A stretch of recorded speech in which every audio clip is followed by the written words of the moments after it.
اخلاقی کو بڑھاتا ہے. یہ 7واں فائدہ. اب عموماً دیکھنے میں یہ آتا ہے کہ روزہ رکھنے کے بعد آدمی زیادہ بد اخلاقی پہ اتر آتا ہے, زیادہ بد اخلاقی. تو اس کا مطلب یہ ہے کہ وہ روزہ جو حقیقی روزہ ہے وہ اس نے نہیں رکھا ہے.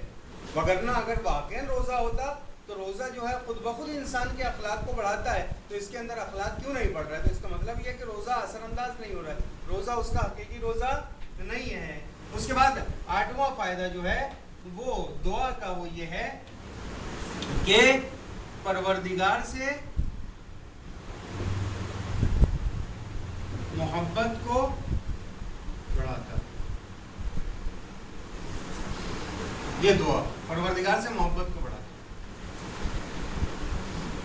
فائدہ ہمارا روزے کا نہیں بلکہ دعا کا چل رہا تھا, تو دعا اخلاق کو بڑھاتی ہے. ٹھیک ہے نا, اس کو کلیئر کر.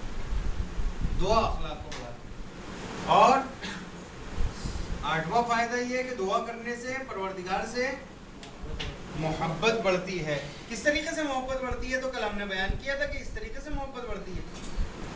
یعنی انسان جب گفتگو کرے گا پروردگار سے, دعا میں کیا کرتا ہے؟ گفتگو کرتا ہے, بات چیت کرتا ہے, مانگتا ہے, سوال کرتا ہے. جب آپ کسی بھی شخصیت سے بات چیت کریں گے, اس کے قریب ہوں گے, تو خود بخود جو ہے اس سے محبت میں اضافہ ہوتا ہے. تو یہ ایک فائدہ ہے دعا کا کہ دعا کرنے والے شخص کو پروردگار سے زیادہ محبت ہوتی ہے. اس کے بعد 9واں فائدہ دعا کا یہ امیدوار ہونا. دعا کرنے والا شخص کبھی بھی نا امید نہیں ہوتا. اگر آپ نے ان تمام باتوں کا خیال رکھا جو دعا میں رکھنی چاہیے, اگر آپ نے ان تمام باتوں کا خیال رکھا تو انسان امیدوار ہوتا ہے. یعنی کیا؟ یعنی یہ کہ وہ شخص یہ سمجھتا ہے کہ گرچہ کہ پوری دنیا سے میرا رشتہ ٹوٹ چکا, اگر خدا نخواستہ کبھی ایسا ہو کہ پوری دنیا سے رابطہ ٹوٹ جائے, پوری دنیا سے رابطہ منقطع ہو جائے, اس کے باوجود اسے امید ہوتی ہے. کس چیز کی امید ہوتی ہے؟ اس چیز کی امید ہوتی ہے کہ ایک ہستی ہے جو میری باتوں کو سنتی ہے, ایک ہستی ہے جو میری باتوں کا جواب دیتی ہے, ایک ہستی ہے جو میری حاجتوں کو پورا کر سکتی ہے. تو انسان کو امید ہوتی ہے گرچہ کہ تمام امیدیں منقطع کیوں نہ ہو جائیں. تو انسان کو امیدوار بناتی ہے دعا. تو دعا کرتی رہنی چاہیے انسان کو, تو انسان امیدوار رہتا ہے, کبھی بھی نا امید نہیں ہوتا ہے. واقعی یہ ہے کہ رسول اکرم صلی اللہ علیہ وسلم یہ جب کسی جنگ پر جاتے تھے تو کیا کرتے تھے؟ تمام لشکر کو آمادہ کر لیتے تھے, سب کو اپنی اپنی جگہ پر رکھ دیتے تھے, میمنہ, میسرہ, قلب لشکر سب سجانے کے بعد میں اب اس کے بعد رسول اکرم دعا کرتے تھے پروردگار عالم سے.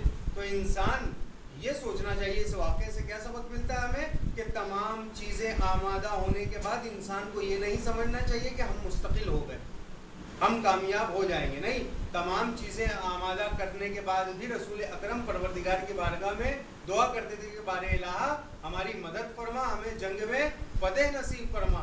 یہ چیز ہمیں یہ سکھاتی ہے کہ گرچہ کہ آپ کے پاس ہر چیز مہیا ہو, ہر چیز آپ کے پاس ہے, پیسہ ہے, ہر چیز ہے, اس کے بعد آپ اپنے آپ کو مستقل سمجھنے لگتے کہ میرے پاس تو سب کچھ ہے, اب مجھے کسی چیز کی ضرورت نہیں. یہ بات غلط ہے.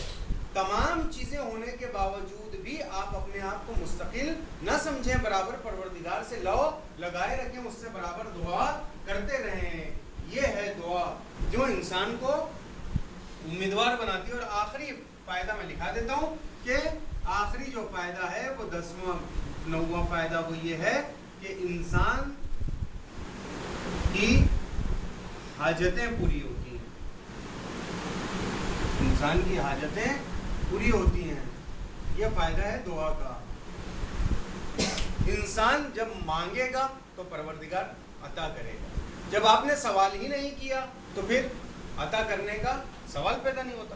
تو آپ نے اگر مانگا ہے تو پروردگار عالم آپ کو عطا کرے گا. یہ سب سے بڑا فائدہ ہے کہ انسان کی جو بھی حاجتیں ہیں وہ اپنے پروردگار سے مانگے اور وسیلہ دے کر مانگے. سب سے بڑی چیز کیا ہے دعا میں؟ وسیلہ. وسیلہ سب سے اہم چیز ہے کہ آپ جیسا وسیلہ دے کر مانگیں گے، جس کے واسطے سے مانگیں گے، تو ہماری تو کوئی حیثیت نہیں ہے، ہمارے اعمال اتنے اچھے نہیں ہیں، ہماری نمازیں اتنی بہتر نہیں ہیں. آپ یہ نہیں کہہ سکتے کہ میری نماز کے واسطے سے عطا کر، میرے روزے کے واسطے سے عطا کر. ہمارے روزے خراب، ہماری نمازیں خراب، تو پھر ہمارے لیے کچھ شخصیتیں ہیں، معصومین کا واسطہ دیں، انبیاء کا واسطہ دیں، شہداء کا واسطہ دیں، علماء کا واسطہ دیں، اس کی عزت کا واسطہ دیں، اس کی رزاقیت کا واسطہ دیں. یہ تمام واسطے اور وسیلے ہیں جن کی مدد سے ہماری دعاؤں کو پروردگار عالم مستجاب کرتا ہے. آخر ائمہ کا کتنا مرتبہ ہے، کتنی شان ہے پروردگار عالم کے نزدیک. آپ جانتے ہیں کہ جب آپ کے پاس میں کوئی شخص ڈائریکٹ آئے کوئی کام کے لیے، ہو سکتا ہے آپ منع کر دیں، مگر اگر وہی آپ کے کسی خاص دوست کو لے کر آئے، آپ کے کسی قریبی رشتہ دار کو لے کر آئے، تو پھر آپ اس وقت منع نہیں کر پاتے. کیوں؟ اس لیے کہ واسطہ جو شخص بنا ہے وہ آپ سے قریب ہے، جو شخص درمیان میں آیا ہے وہ آپ سے بہت قریب ہے. تو آپ نے اپنے واسطہ کس کو بنایا؟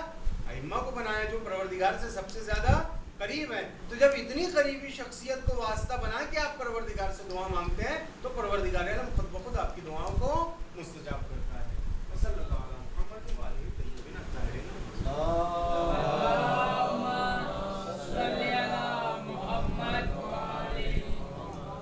ساجد بھائی بولے جلدی ختم کر دو، ساجد بھائی تھکے ہو گئے.